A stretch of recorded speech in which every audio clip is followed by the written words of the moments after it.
The following is a production of DallasCowboys.com and the Dallas Cowboys Football Club. How about them Cowboys? Go Cowboys!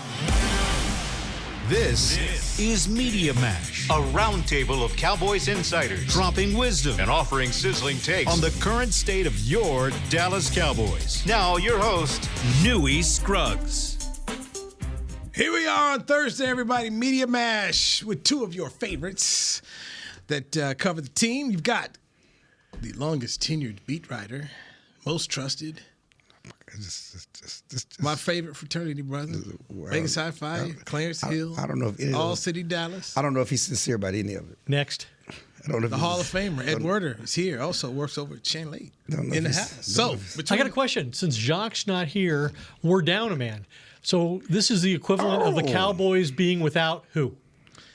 Dak? Certainly not. Deron Bland. Deron Bland? You know, the ability to take it back to the house, you know, five times. Yeah. I was It's not like playing without Micah, not like playing without Tank. I just think Deron Bland, you know, just what he did last year. I think Jock. And I think there's similar questions about in both regards about will the guy come back ever? Wow. Clarence. Wow. What do you think? We're not doing this. we're not doing this. You don't want to be a part of this? I did just text Nick Harris if he wanted to pop down if he's still up there. Okay. Oh, this is your podcast to invite people? Wow. Yesterday we needed a spot filled, and he called Saad to fill in for Joe Hoyt. Just saying that we got a rotation. Ed, when I tell you El Jefe, believe me. That's not believe true, me. I didn't know he was a kingmaker. I'm not a kingmaker. I just have relations with people. I have their number in my phone. He's like LeBron. I have the number in my phone. A man who invites parties that he's not organizing. They're already in the rotation. They're already in the rotation. We have a rotation. And right or wrong, Chris. He has a rotation, Ed. You do have a rotation. You just heard him say it? Chris? Yes. Do we have a rotation? Yes, you do. Okay, thank you. Okay. Except for Tuesdays. Yes, Tuesdays. Stop it, Noe. Stop it. This is what I do love about the podcast right here, Dallas Cowboys. Chris Beam, producer extraordinaire. Chris sits in the back and is like a sniper, man. He is a true sniper. I mean, Chris Kyle would be proud to know. Every once in a while you see that red dot on you somewhere. Okay. So he just fired at Clarence, and Clarence gonna come at me. No, that was Chris who just hit you. That wasn't me. I didn't come at you. Wasn't me. The funny thing, the fans know that I come like this. This is how Chris comes, boy. It is. Can we talk about the Cowboys? Yes. and Yes, not about please. The media Please. people. Yes. Okay. Let us start off with, since you two were just both coming from the locker room, Zack Martin. So Micah Parsons decided to come out when asked by Jory Epstein about Mike McCarthy's status and decided to make Zack Martin a major piece of the conversation. He was playing for Zack Martin, and that Zack, basically is going to be done after this year. So did he announce a retirement? What did Zack give us? How did he see everything there as he got brought into this? Well, first of all, Zack wanted no part of their plan for me, and he's right. Everybody's trying to win. And it becomes, and it was great. It was magnanimous of Mike. I want to win for my older guys, but he was Zack. Well, did you want to win for Witten, those guys when you came? We just want to win. I don't think Mike McCarthy thought it was very magnanimous. I don't think they called him up on Monday and Mike and Jerry said, "Hey, Micah, we need you to come to the office today. We want to talk to you about being so magnanimous in your commentary post-game." Yes, everybody got a different perspective. We're talking about the Zack Martin part of it.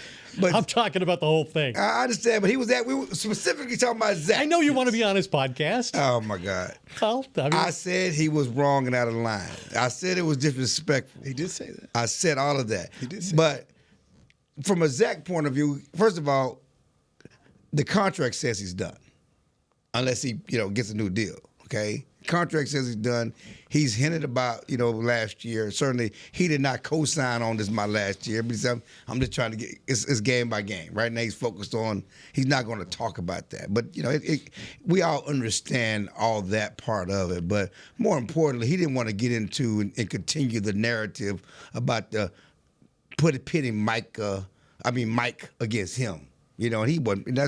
He didn't want no parts of that. He doesn't want to be a sympathetic figure, and he doesn't want to be engaged in this Mike McCarthy controversy. Yeah.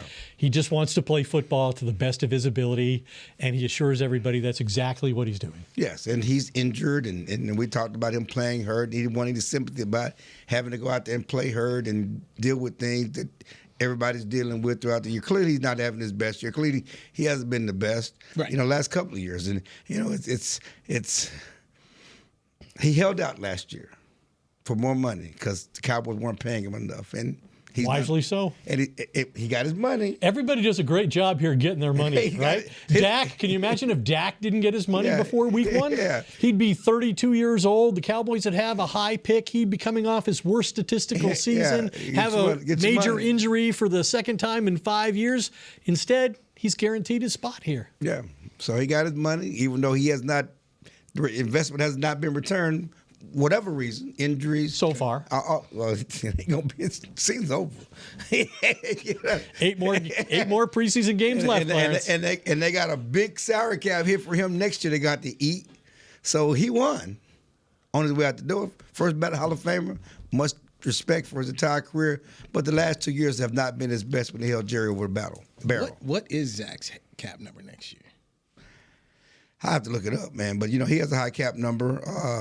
DeMarcus Lawrence has a high cap number. That's part of when they talk about, they weren't necessarily, punting on this season, but they were pointing to next year when they had to eat a lot of cap. But they were talking about the salaries and having, they got $20 million in the cap room for this year after signing Zeke and after signing CD that they're carrying over to next year because they have to eat a lot of cap room because of Zack Martin's contract and DeMarcus Lawrence's contract. Okay.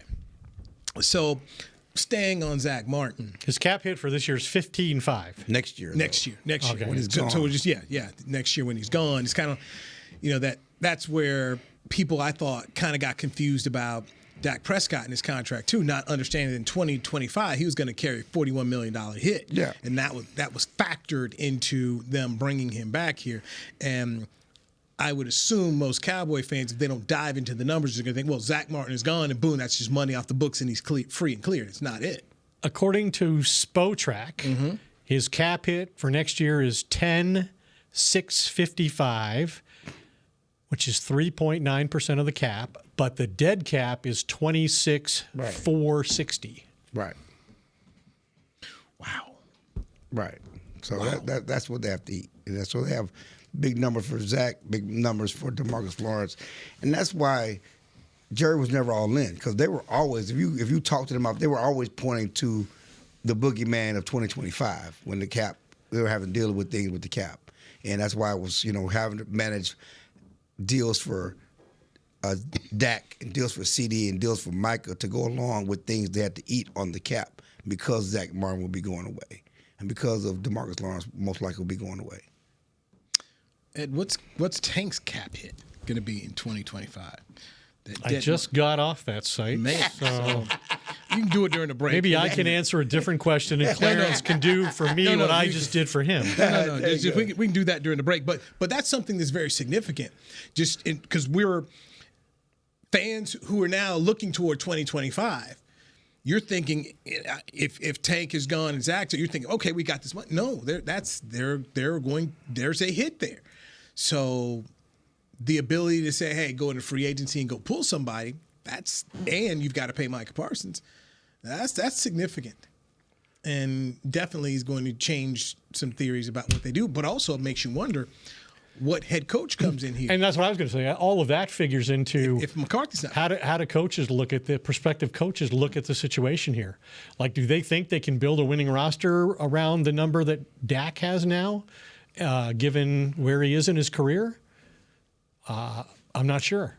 I'm not sure about that. And then, like you said, some of this dead cap money, and they don't have a 4th round pick now. They're going to have a high 1st, a high 2nd, a 3rd, some comp picks. But just how do they see the roster being set up for them to be able to create a way to win? So stay right there. We talk about the fourth-round pick. They traded it to Carolina for Jonathan Mingo, the wide receiver. He did not play last week. Mike McCarthy anticipates him playing. Says he's going to play on Monday night against Houston. When we just spit out these numbers talking about that fourth rounder, which people already paying. Now when you talk about just this ability of how much you're going to. But if he's a starting receiver, you're getting him for low money on the cap, which would help. Yeah, if they're right about it. If he's a starting receiver, if he's or even a 3, he's worth it, right? Yeah, if he's replacing Brandon Cooks as your second receiver, your third receiver, then it's that's not a lot to play a fourth round pick, and he's still on that rookie deal. So you have him a low number, and you'd have to pay the upfront bonus and all that other stuff. But the organization who drafted him decided he was not worth.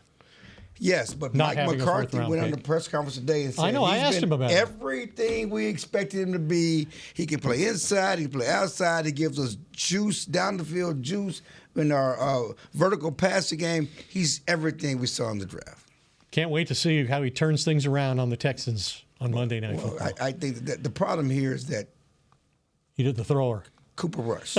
The other end of the pass. Yeah, that's you're not going to really see what he can bring. But just to bring it full circle, DeMarcus Lawrence has a $7.4 million dead cap hit next year to go along with. That's not horrendous. No. Well, but you put them together, though. That's the problem. Is you put them together.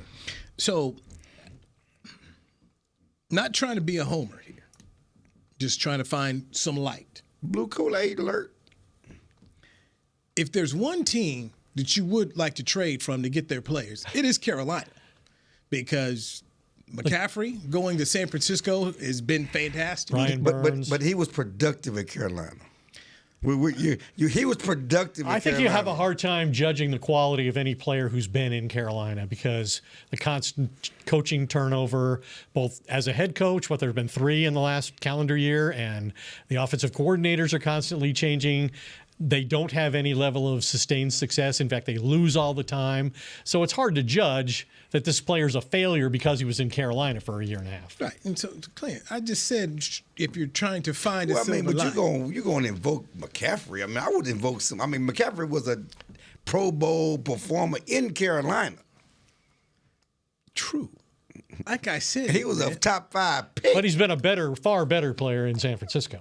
Yes, but he was a bad mofo in Carolina too. Now let's not. This dude didn't pee a drop. It's 2 different things, 2 different levels to this. There are levels to this. You're correct. This dude got beat out by a guy named David Moore. You get beat by a guy named David Moore? No, this dude getting beat out on the field by a guy named David Moore. I beat David Moore ass too. But anyway, because it's about getting beat by a guy named David Moore. I'm talking about David Moore from the Dallas Morning News, of course. Just for listeners who may not recognize the shot I just took at Clarence. Once again, man, I said it with, if you're looking for some light, a little glimmer, like some hope. Okay, some hope, and I'm stretching when I say it. Okay, I'm doing the Jerry 1 + 1 = 3 right here. Okay? The thing I would question is if this guy's such a good player and they wanted him so bad at 39 and he has so much value, you're willing to give up a 4th round pick for him. What does that say about Flournoy, who you did draft in the 7th round? Well, because he was a 7th round project. But they thought he was going to be a good player, right? I mean, in camp they thought he was good. They elevated him to the roster.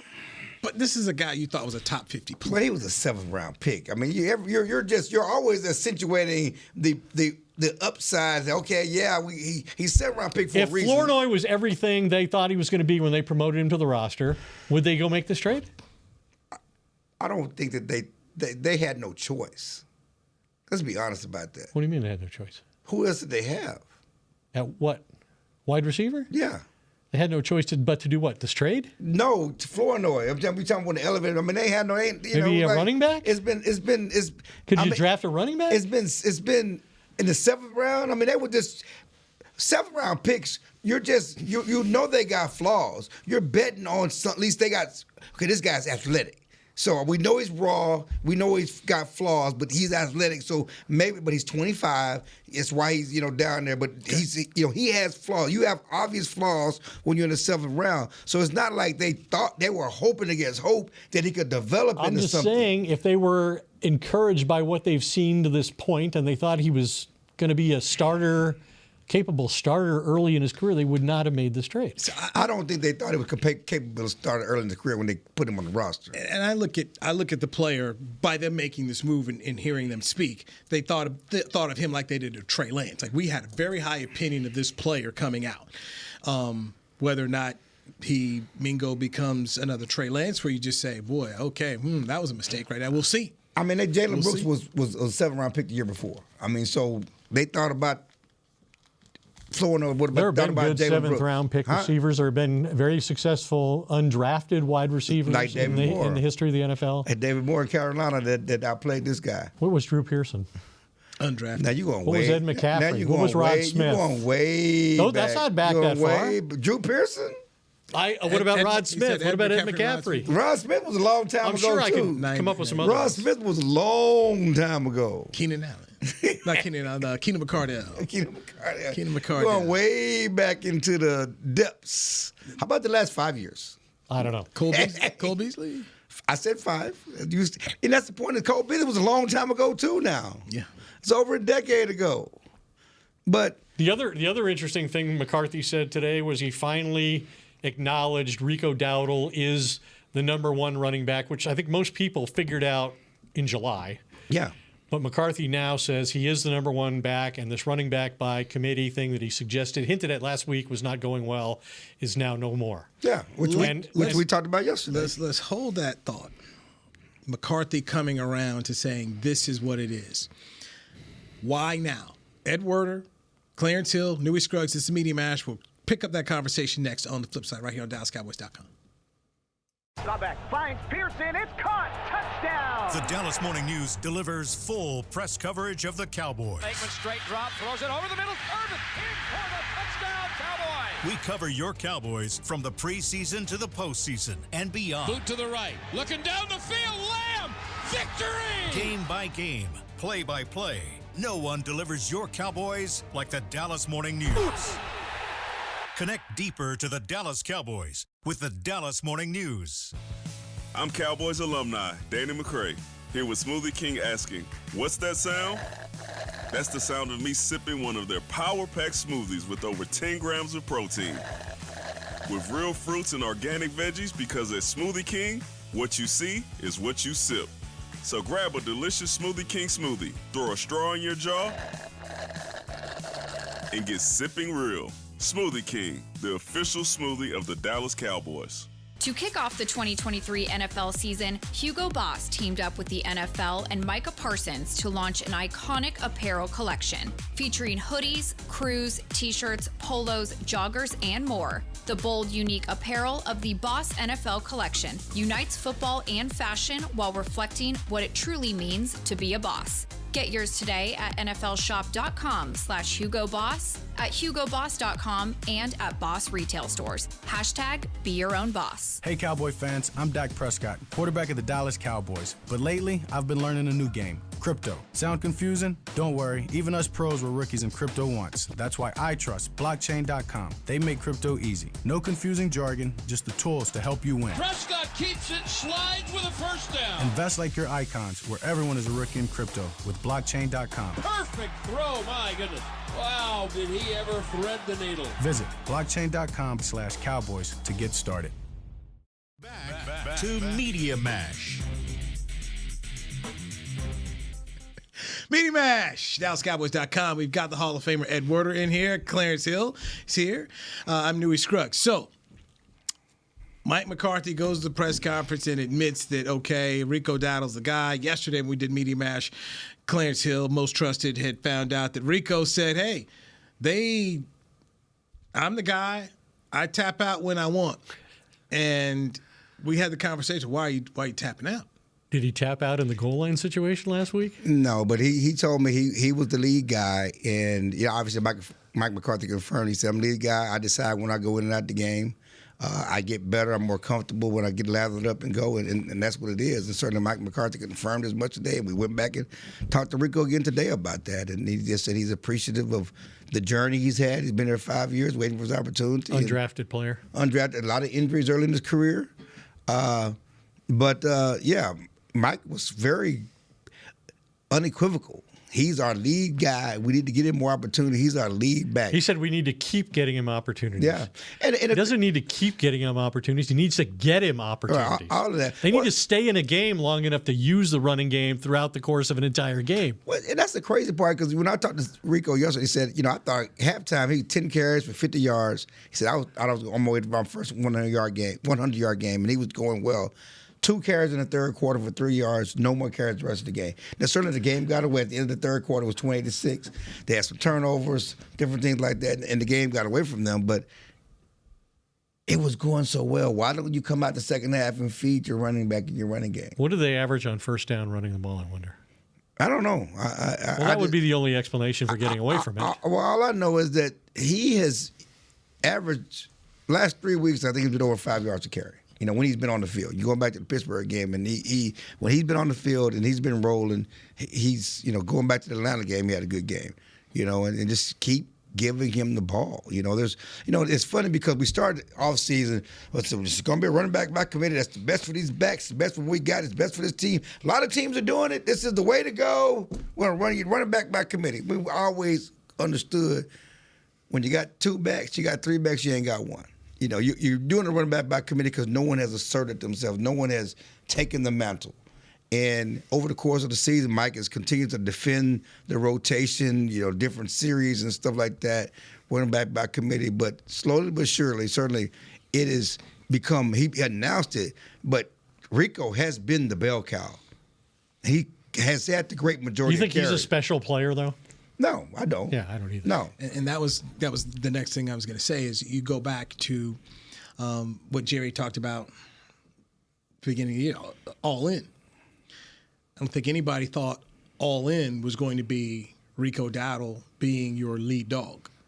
Not when there were so many good free agent running backs, some of whom McCarthy had a history with.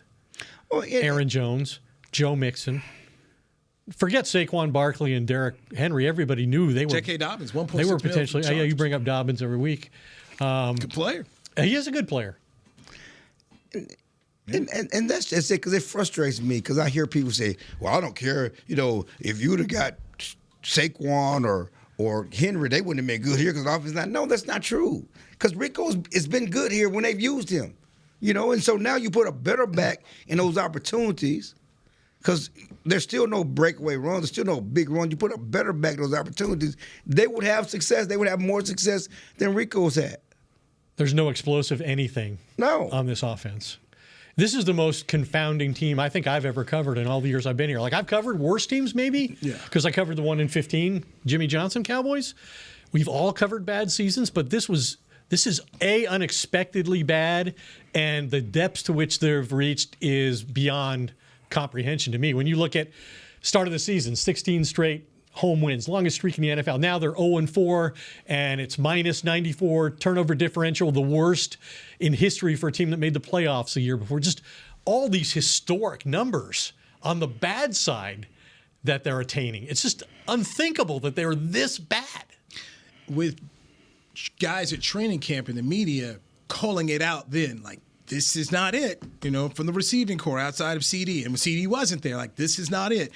From the running backs, saying, this is not it. Defensive tackle, offensive line. Yes. Anyway. Linebacker. You dirty. Learning from you, boy. I learned from you, Captain Dirty over here. But and that's why we were asking Zeke. I go back to training camp, and they were not using Zeke. And they were saving him and wanting to use him in practice a lot in training camp, and saving him for the more important games late in the year. And the playoffs, Jerry even said we're saving him for the playoffs. Playoffs. Just trying to win a game. Crazy. It's crazy. It's how they built this thing. None of it makes sense, and it has not made sense. And no touchdowns and 10 turnovers in their last 2 games at home. And the sad part is, wow. Yeah, no touchdowns. That's a bad number. Yes, it's a really bad number. And one of the games was quarterback by Dak. And then when you were talking about Rico in Pittsburgh, it made me think of the fumble he had that they recovered that one. Yeah. But Zeke last week in the red zone, how many turnovers did they have in the red zone? Yes. CD had a fumble. Cooper threw a pick in the end zone. Dak's thrown 2 or 3 picks in the end zone. We saw one got lost in the lights, lost in the sun. Oh, you're going to go to that? I'm just saying. It was a red zone. That's not a turnover, It was a red zone opportunity. But it's not a turnover. Red zone opportunity. You trying to shut this show down. Put curtains on the show. They gonna put curtains on the show. It's curtains on the season, not on the show. They wouldn't put curtains on the stage. They're gonna put curtains. This show is curtains. It wasn't me. It's just the players. You know, I don't know if you heard Jalen Tolbert yesterday, but he said, you know, we see the sun more than we see the ball. Sometimes. Sometimes it's the sun more than we see the ball. But that's not going to be a problem Monday night. No. What will be the problem Monday night? It's funny because I've seen this stat about how the Cowboys have lost all these games between 3-7, 3-7, 3-7 because of the sun. No, they lost those games between 3-7 over the last few years because the other team was better. Primarily. It would have still lost the other day in all likelihood. Yes. Yes. Even if he catches it and they're ahead, they're probably still going to lose. It had nothing to do with it. I mean, and Jerry's right. And we can talk about that. When we talked about yesterday, you could add in on that. Jerry says there are a lot of things that have gone wrong, a lot of things we need to prove on. The Sun's way down on that list. But it's on the list, so why don't you fix it? It's on that so, list. Okay, here's my thing. You built this dome stadium to eliminate all the outside elements. So why not this one? Why won't you eliminate this one? It's easy to do. You could probably sell a sponsor. It's not going to cost you money. You could probably sell a sponsorship. He wanted an indoor stadium with outdoor field. That's what he said on the radio. So how come the doors are always closed and the roof's always shut? Indoor stadium with outdoor field. That doesn't feel outdoor. Minnesota's feels outdoor. They have a sun problem. Aren't you trying to get? Are you trying to get the show shut down? No, you forced me to address this. And I'm just saying, like, if your $35 million receiver says he lost a ball and it cost you potential go-ahead touchdown in a division game when you need every point you can get, maybe just say, okay, you know, we'll consider it. We'll look into it. I want to ask you something, Ed, because you've been following this team just like me. How many times has the Sun affected the other team where they complained about it? I thought it was affecting them at the start of that game the other day.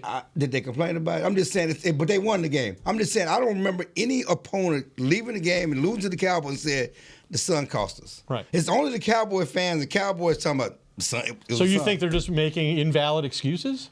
I'm not saying it's invalid. I'm just saying it's a legitimate concern. It is a concern, but it affects both teams. My point is it seemingly one only team affects, overcomes it and one doesn't. And so the one that doesn't overcome it is the one that Jerry thinks has an advantage. Right. That's the crazy part. That's what's crazy to me, okay? It affects both teams. You're just not passionate enough on here. It's, just what's crazy. It affects both teams. But it's the home team that always suffers the consequences. That's what's mind-boggling. I just don't understand why he has to be so obstinate about this. Does he take it personally, like it's an insult of his beautiful building over there that's a part of his legacy? Jimmy breakup? He built and Jimmy didn't build? Then you cover Jimmy breakup and you're going to say you don't know why he has to be obstinate. See that. I can understand that one better than this one. Okay. There's going to be a winner. The obstinacy is the same, is what I'm saying. We're going to Mr. 500 coaches. We'll take our final break here. There will be a winner at AT&T Stadium. Okay. Is Jacques going to handle the rest of the show? Is he here yet? No. He's Does anybody check the parking lot? Writing a book. Pitching a book. Ed Werder throwing a bunch of darts. Oh my God. Boy, it's dirty. I hope he ain't watching. Clarence Hill, Louis Scruggs. I'm going to start reading these texts you guys are sending back and forth. Final media match ever right here at DallasCowboys.com. Oh, my God. It's the official men's skincare brand of the Dallas Cowboys, Jack Black. And right now, Cowboys fans can get 15% off their $75 order. Plus, because every deal needs a playmaker, your order will include a free 5-piece skincare set and free shipping. The Jack Black Playmaker is 4 of Jack's favorites and a full-sized intense therapy lip balm. Make a play for the Playmaker at getjackblack.com/Cowboys with the code CowboysVIP. That's getjackblack.com/Cowboys with the code CowboysVIP. Raising Cane's presents the other rules of football. Rule 1. Any broadcast without the express edition of cook-to-order Cane's chicken fingers is prohibited. Rule 12. No crinkle-cut fries, Texas toast, or craveable Cane sauce constitutes an illegal formation. And Rule 31. Anybody who loves to feed their game face is an eligible receiver of Cane's. When it comes to winning game day, Cane's rules. Raising Cane's chicken fingers. One love. Go Cowboys. Back finds Pearson. It's caught. Touchdown. The Dallas Morning News delivers full press coverage of the Cowboys. Aikman straight drop. Throws it over the middle. Irvin in for the touchdown. Cowboys. We cover your Cowboys from the preseason to the postseason and beyond. Boot to the right. Looking down the field. Lamb. Victory. Game by game, play by play. No one delivers your Cowboys like the Dallas Morning News. Connect deeper to the Dallas Cowboys with the Dallas Morning News. Hey, Cowboy fans, I'm Dak Prescott, quarterback of the Dallas Cowboys. But lately, I've been learning a new game, crypto. Sound confusing? Don't worry, even us pros were rookies in crypto once. That's why I trust blockchain.com. They make crypto easy. No confusing jargon, just the tools to help you win. Prescott keeps it, slides with a first down. Invest like your icons, where everyone is a rookie in crypto with blockchain.com. Perfect throw, my goodness. Wow, did he ever thread the needle. Visit blockchain.com/Cowboys to get started. Back to Media Mash. All right, Media Mash with Clarence Hill, All City Dallas, Ed Werder, Channel 8, Hall of Famer. I am Newey Scruggs. So Houston comes to town on Monday. Is this... we might as well because we got to pick this game anyway. Well, let me do this right quick, please. Yes. Go ahead. Injury report came out, and it continues to be lengthy. Deron Bland still is not practicing. I mean, we got to do a deep dive, 30 for 30 on Deron Bland's foot, okay? McCarthy says they've had no conversations about putting him out for the year. Yeah, no conversation about putting him out for the year, but not going to set him down. But, I mean, what's the point of bringing him back at this point? Kalen Carson. Shoulder illness. I mean, illness and illness. Yes, so he didn't practice there. We weren't worried. Sick and tired of being benched. Tuma Doga was limited, even though his 21-day period opened. Jake Ferguson not practice. He was ill. Tyler Guyton was full today after missing last week and seeing Austin Richards play so well that people are questioning whether he should go back in or not. Will he? Well, you know. Well, Mike McCarthy won't tell us today. We asked him. He talked to everybody in the locker room. He wouldn't talk to us. Eric Kendricks was full with shoulder. Jordan Lewis did not practice today with a neck injury. And we saw him working with the rehab group. Hunter Lemke, the third down back. Hunter Lemke did not practice today because of a protest about the end of the running back by committee. Calf injury. He was never part of that rotation. Zack Martin did not practice. Because of shoulder, he's been the great Demo is full. Michael Parsons was full. Dak Prescott's on the list. I don't know why out for the season. Why have they not put him on injury reserve yet? I guess they don't need his roster spot, but I guess maybe soon Mingo will take Cooper it. Rush, who said his neck didn't bother him, but he's on the injury report of neck injury because he got hurt on that fumble. But he was full. But I think that affected. What's the message in that? Don't fumble. Don't fumble the ball and get it taken away under the pile. Tyler Smith was back at practice today. He was limited after missing yesterday with knee injury. And that's it. Injuries always last longer when the team is not winning. They keep talking about, and we just got to eliminate the penalties. We got to eliminate the turnovers. Okay. That's what we got to score. Go ahead. We got to score more points. They were asking because they don't score a lot of points in the third quarter. That's what bad teams do. It's not just say if we eliminate it, we're gonna be good. No, you're a bad team. You keep doing the same things. When I'm driving down, it's who you are. It's who you are. It's who you are. When I'm driving down to Channel 8 the day after a game at 5:30 in the morning, I listened to Jerry's interview with us again, and one of the things that struck me was how many times he mentioned the third quarter issue in terms of McCarthy. Right. I mean, how badly they've been outscored in the first quarter coming out of the locker room and how badly they've been scored in the third quarter coming out of the locker room. Not that he needs to come up with a whole bunch of creative reasons to make a coaching change if that's what he wants to do, but that stands out to Jerry as this is proof that it's not getting done. What do you think concerns Jerry more right now? His offense or his defense? If he got the truth serum, was like Jerry. I would think the offense, because I think most of us, when the defense got hurt, thought the offense was going to be capable of creating scoring contests that would make games competitive and interesting. Now they're neither. They're not competitive and they're not interesting, and they're at home and they lose and they play badly. They're not worth watching. That's the offense for sure, because that's where you spend the money. So, and so the offense is bad. Not what you thought it would be. And you tell me, we talked about this on the last show. Everywhere they thought they were going to make a change, they have not upgraded. Left tackle this year was not an upgrade from Tyron Smith. The center position, not an upgrade from Tyler Biadasz. The running back position, after you moved on from Tony Pollard, you did not improve there. There were a lot of people who thought the tight end was going to make another jump. The tight end did not make another jump. Hasn't scored a touchdown this year. So just looking at the offense all the way Second around. receiver. Brandon Cooks is hurt. Was never. But we thought Tolbert would be ready to take that jump and live up to his high draft pick. I mean, third round pick. And he's done it for what, one game? Yeah, third round pick. I mean, So we talked about Florida. They really thought a lot about Tolbert. Defensive line. Well, I Mozzie was just Smith. talking. I was just talking. Just offense. Just offense, Yeah. and just where you thought, hey, we've got some losses here, but hey, Then you had regression from guys like Zack Martin that you didn't expect it to happen, but with Terrence Steele, I think arguably. Where do you think he ends up in 2025 in terms of, are they just going to say, hey, let's run this back and we think he's going to improve? Where do you? Oh, Terrence Steele? Yes. I mean, I think he could be a salary cap cut. What if they thought Awesome Richards was capable of playing left tackle and they moved Guyton back to his natural position of right tackle? Which means Terrence Steele could, I mean, I don't know, do you trade him? Is he a tradable piece, you think? I don't think in this league? I don't think he's tradable. I don't know his cap. Well, you can't trade a guy that people think you're gonna cut anyway. I mean, that's tough. So, Cowboys did it last week. Arguably, he trying to get the show shut down. Arguably, Chris, we may need to make a rotation change. Here he goes, producing the show again. You know, he does do that. I just saw him twice. Right. Twice in 45 minutes. I mean, you know, once again. He's trying to replace the guy who's not here. He's trying to replace one of the guys who is here. Brought inside yesterday. I mean, I tell you, he's Kaiser Sorsay. He is Kaiser Sorsay, okay? I mean, you were seeing the proof. Listen. You are seeing the proof. Well, but that's a good point that they didn't really make progress and they didn't improve at any of the positions where they were making changes. So they weren't all in.